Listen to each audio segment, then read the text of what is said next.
તો ફ્રેન્ડ્સ, અહીંયા મેં પાત્રાના પાન લઈ લીધા છે. તો આને અરબીના પાનથી પણ ઓળખી શકાય છે અને અલગ અલગ સ્ટેટમાં અલગ અલગ નામથી ઓળખાય છે. તો એમાં મેં આ જે વચ્ચેની જે નસ આવે એ નસ કાઢી લીધી છે અને જે આ સાઈડની નસ છે એના ઉપર મેં આ વેલણની મદદથી પ્રેસ કરી અને એમાં જે પાણી હોય એ પાણીનો ભાગ કાઢી લીધો છે. એટલે પ્રેસ કરીએ એટલે એ સોફ્ટ થઈ જાય, એટલે રોલ આપણે જ્યારે વાળીએ તો એ તૂટી ના જાય. બરાબર છે? તો એ રીતના નસ કાઢી લેવાની છે વચ્ચેથી. અને મેં પાત્રાને જે સાઈઝ છે એ પ્રમાણે અલગ અલગ કરી લીધા છે, મોટા, નાના અને નાના, એવી રીતે. ટોટલ મેં 250 ગ્રામ જેટલા પાત્રા લીધા છે. તો ચાલો આપણે હવે બનાવવાની શરૂઆત કરીએ.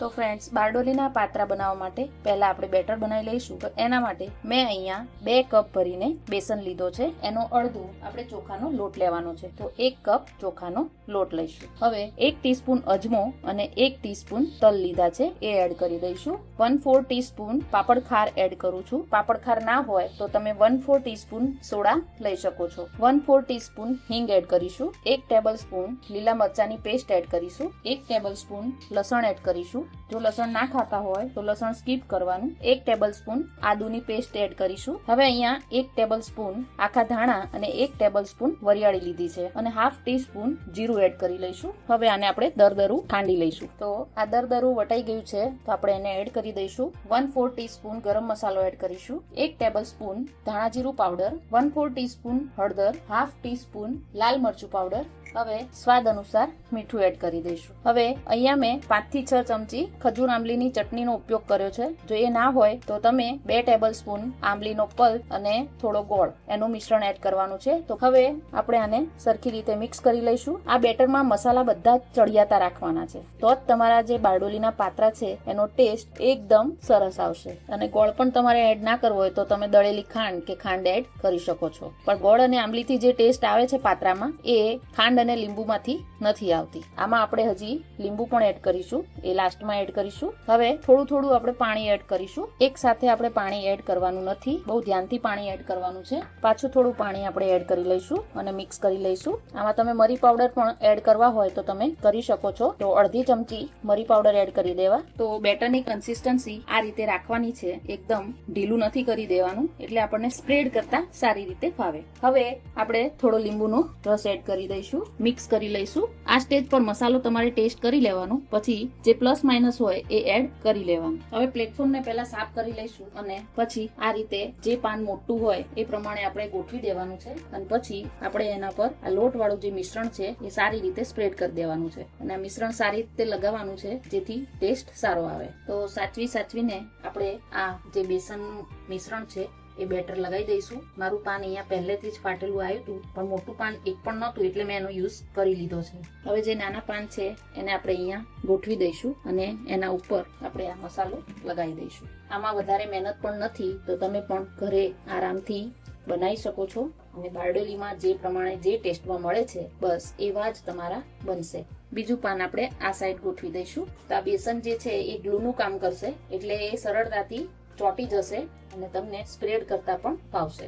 એટલે આમાં કોઈ ના ફાવવા જેવી કે ના આવડવા જેવી કોઈ વાત નથી. ટ્રાય જરૂર કરજો અને ટ્રાય કરતા જો કોઈ પ્રોબ્લેમ લાગે તો મને જરૂર કમેન્ટ કરજો, એનું આપણે સોલ્યુશન લાવીશું. હવે આપણે જે છે સાઈડ એ આપણે અંદરની સાઈડ એ કરી દઈશું અને થોડું બેટર આપણે અહીંયા પણ લગાવી દઈશું અને આ સાઈડથી પણ આપણે એને અંદરની સાઈડ ફોલ્ડ કરી દઈશું. હવે આ બાજુથી આપણે અંદરની સાઈડ ફોલ્ડ કરી લઈશું અને અહીંયા પણ આપણે થોડોક મસાલો લગાવી દઈશું. હવે નીચેની સાઈડથી આપણે અંદર ફોલ્ડ કરી લઈશું અને એના પર પણ આપણે આ ચણાનું બેટર લગાવી દઈશું. હવે આપણે આને પ્રેસ કરતા જઈને એક સરસ રોલ વાળી લેવાનો છે, એકદમ ટાઈટ રોલ. અને ઉપરથી અહીંયા પણ આપણે થોડો બેસન લગાવી દઈશું. તો આપણો રોલ તૈયાર છે. એવી જ રીતે આપણે બીજા વાટા પણ વાળી લઈશું.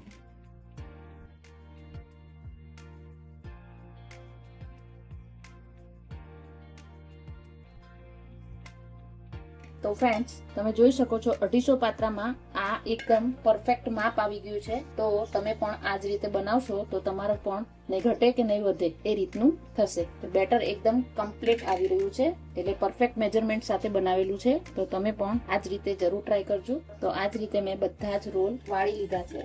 આ સાઈડ મેં તેલ ગરમ થવા મૂકી દીધું છે અને ત્યાં સુધી આપણે પાત્રા કટ કરી લઈશું. તો ધારદાર ચપ્પાથી આપણે પાત્રા કટ કરી લેવાના છે.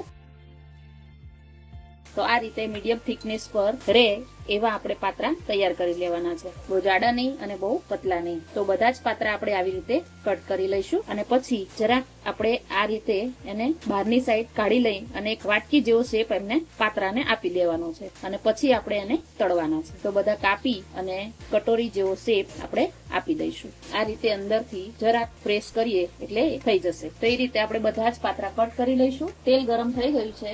આને આપણે ધીમા તાપે તળવાના છે, એટલે એ અંદરથી અને બહારથી એકદમ ક્રિસ્પી અને મજેદાર બનશે. એટલે અંદરથી કાચા પણ નહીં રહે અને સારા એકદમ ક્રિસ્પી થશે. આમાં તળવામાં ઉતાવળ કરવાની નથી, એકદમ સ્લો ફ્લેમ પર એને તળવાના છે. પછી વચ્ચે વચ્ચે આપણે એને પલટાવતા જઈશું. હવે ગેસની ફ્લેમ થોડી હાઈ કરીશું. હળવે હાથે એની સાઈડ આપણે ચેન્જ કરી લેવાની છે અને ગોલ્ડન બ્રાઉન થાય ત્યાં સુધી આપણે તળી લેવાના છે. ગોલ્ડન બ્રાઉન થઈ ગયા છે. હવે આપણે એને કાઢી લઈશું. એવી જ રીતે આપણે બીજા પાત્રા પણ તળી લઈશું. તો ફ્રેન્ડ્સ તમે જોઈ શકો છો એકદમ ક્રિસ્પીનેસનો અવાજ પણ આવી રહ્યો છે અને તમે જુઓ છો એકદમ કુરકુરા બન્યા છે. તો આ પાત્રા 10 થી 15 દિવસ સારા રહે છે. તો તમે ક્યાંય પ્રવાસમાં જતા હોય તો તમે સાથે લઈ જઈ શકો છો. તો બારડોલીના પાત્રા આપણા તૈયાર છે. એને બેસનની કઢી સાથે સર્વ કરવામાં આવે છે. જે આપણે ગોટા સાથે સર્વ કરીએ છીએ એની સાથે સર્વ કરવામાં આવે છે. તો ફ્રેન્ડ્સ તમને આ રેસીપી કેવી લાગી એ જરૂર જણાવજો અને મારા ફેસબુક અને